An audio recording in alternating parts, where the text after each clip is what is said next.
ستھرائی کی اہمیت پر یہ بات کافی ہے کہ ہمارے پیارے آقا سب کہہ دیں صلی اللہ علیہ وسلم، آپ نے فرمایا الطہور شطر الایمان، پاکیزگی نصف ایمان ہے، صفائی ستھرائی کا اہتمام کرنا آدھا ایمان ہے۔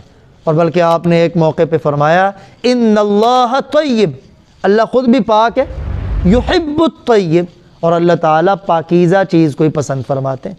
ان اللہ نظیف، اللہ تعالیٰ خود بھی صاف ستھرے ہیں، یحب النظافہ، اور اللہ صفائی ستھرائی کو پسند کرتے ہیں۔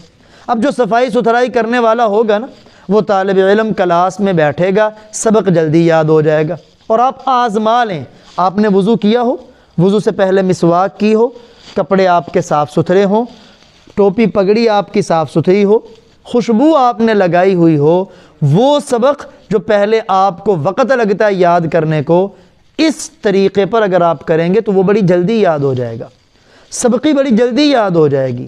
آپ اپنے تکرار کو کریں گے، بڑی جلدی چیزیں یاد ہو جائیں گی۔ اس میں دخل کس کو ہے؟ آپ کی اس صفائی ستھرائی کو، کیونکہ علم نور ہے، صفائی ستھرائی کی جگہ پہ آتا ہے، یہ گندگی والی جگہ پہ نہیں آتا۔